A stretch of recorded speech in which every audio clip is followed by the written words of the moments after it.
तो hello guys, welcome to our channel. तो आज हम बात करेंगे Tata tele service Maharashtra limited के बारे में।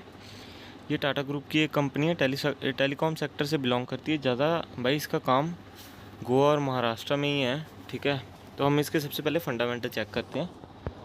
तो भाई मार्केट कैप 8300 करोड़ का है लगभग समथिंग, और स्टॉक पी नेगेटिव में है तो हमें शो नहीं कर रहा। ROC 55 का है, ROE भाई नेगेटिव है, हमें शो नहीं हो रहा। बुक वैल्यू -102 का है, करंट प्राइस 42.4 का है, फेस वैल्यू 10 का है। डिविडेंड नहीं देती कंपनी, हाई लो देख सकते हो 81 और 30 का है। तो भाई आज ये 2% अप ट्रेड किया है। तो हम इसका सबसे पहले फंडामेंटल इसका चार्ट देखते हैं। ये मैंने 10 ईयर का चार्ट लगाया आपको समझाने के लिए।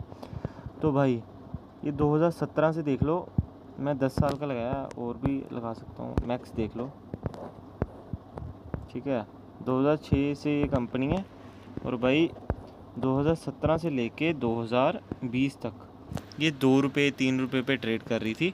और 2020 के बाद कोविड जब ख़त्म हुआ ना, उसके बाद इसने हाई लगाया सीधे 2 रुपये से 260-70 समथिंग। ठीक है, तो भाई 2 रुपये से 260 रुपये ये जब हाई लगाया ना इसने, तो भाई तब से अभी 260 के हाई से भाई लगातार ये नीचे को ट्रेड कर रही है, क्रैश कर रही है ना।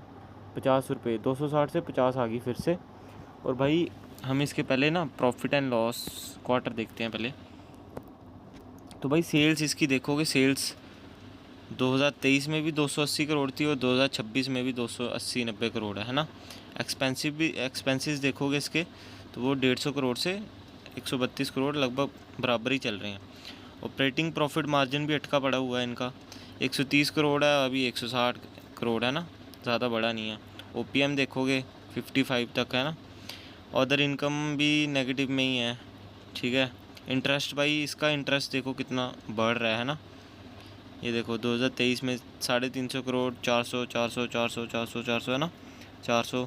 अभी थोड़ा सा कम हुआ है इंटरेस्ट इनका। फिर डेप्रिसिएशन देखोगे तो वो भी बराबर ही चल रहा है। प्रॉफिट बिफोर टैक्स भाई 200 -277 करोड़ से अभी माइनस, एक मिनट भाई, 2026 में, हाँ अभी इसका प्रॉफिट आया था 2026 के क्वार्टर में। लेकिन भाई हम इसका प्रॉफिट एंड लॉस अभी देखते हैं। ठीक है, प्रॉफिट आफ्टर टैक्स देखते हैं, नेट प्रॉफिट क्या बना है इसका।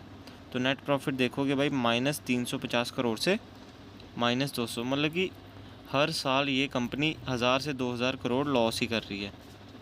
ठीक है, इसका भी हम इंटरेस्ट देखेंगे। इंटरेस्ट देखो कितना, 600 करोड़ 700 करोड़ समथिंग इंटरेस्ट देती थी, अभी 1300 1600 1700 करोड़ इंटरेस्ट इसका जा रहा है। तो भाई लॉस मेकिंग कंपनी है। लॉन्ग टर्म के लिए भाई मैं आपको बोलूँगा दूर ही रहना कंपनी से। जिन्होंने इन्वेस्ट किया है भाई, और भी बहुत अच्छी कंपनी है टेलीकॉम सेक्टर की, उनमें इन्वेस्ट कर लो, क्योंकि भाई इसके फंडामेंटल तो डेड है एकदम, है ना। आपने क्या देख के इन्वेस्टमेंट किया होगा, मतलब कि आपने वही देखा होगा कि शेयर चढ़ रहा है ना, 80 रुपये गया था, ये 120 भी गया था अभी। तो वहाँ अगर आपको लॉस हो रहा है इस कंपनी में, तो मैं आपको बोलूँगा बहुत सारी कंपनीज़ हैं, उनमें जाओ इन्वेस्टमेंट करो। तो भाई मैं बोलना चाहता हूँ कि फंडामेंटल इसके है नहीं है। अगर आपको इन्वेस्टमेंट करनी है, और भी बहुत अच्छी कंपनी है जो उनमें इन्वेस्टमेंट कर लो। अगर आप देखोगे कि इसका टारगेट क्या रख सकते हैं, स्टॉप लॉस क्या रख सकते हैं, वो मैं आपको बता सकता हूँ। तो भाई इसने लो लगाया था 30 रुपये समथिंग, और वहाँ से ये 10 से 12 रुपये ऊपर ट्रेड कर रही है। तो भाई शॉर्ट टर्म का इसका टारगेट हो सकता है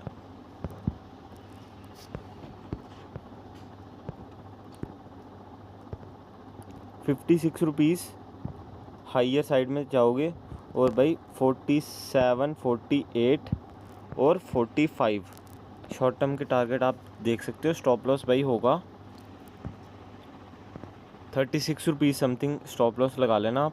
और भाई लॉन्ग टर्म वाले दूर रहें, शॉर्ट टर्म वाले भाई वो भी मैं बोलता हूँ कि दूर ही रहो। कंपनी कोई अच्छी कंपनी में इन्वेस्ट करो, और भी बहुत सारी कंपनी है भाई, डेड स्टॉक है ये, क्या पता फिर से 2 रुपये पे ट्रेड हो जाए, है ना। तो कंपनी में कुछ ऐसा है नहीं है। बाकी अभी कुछ भी हो सकता है ना, एकदम से दिन बदल जाए इसके, वो पता नहीं। लेकिन भाई अभी तक इसके फंडामेंटल बिल्कुल डेड है। तो कोई और कंपनी में आप जा सकते हो भाई। जिन्होंने इन्वेस्टमेंट किया, मैं बोलूँगा भाई कहीं और अपना इन्वेस्टमेंट कर लो। लॉस हो रहा है तो भाई और भी लॉस हो सकता है। जितना लॉस हो रहा है कई कंपनियों में बुक भी करना पड़ता है, ठीक है ना। तो भाई मैं बोलूँगा अपना लॉस बुक करो, अच्छी कंपनी में चले जाओ। और भी बहुत सारी अच्छी कंपनी है, उनमें चले जाओ। मैं कितनी वीडियो बनाता हूँ ना, तो उनमें चले जाओ। प्रॉफिट भी होना चाहिए ना। अगर आप 2 साल 3 साल वेट करोगे तो तब भी ये आपको लगा लो 40 से अगर 20 रुपये या 10 रुपये 2 रुपये तक चले जाए तो आपका क्या ही बचेगा, है ना। तो इससे अच्छा जो आपका कैपिटल बचा है उसको अच्छी कंपनी में इन्वेस्ट करो। एक बार गलती हो गई है, क्योंकि फंडामेंटल में तो है नहीं है इसका कुछ। बाकी अभी कोई दिन वगैरह बदल जाए, प्रॉफिट आ जाए एकदम, है ना, उसका कोई पता नहीं। लेकिन भाई अभी इसके फंडामेंटल एकदम डेड स्टॉक है ये। तो अच्छी कंपनी में जाओ, इन्वेस्टमेंट करो। अगर आपको वीडियो अच्छी लगी हो तो लाइक शेयर सब्सक्राइब ज़रूर कीजिएगा। Thank you.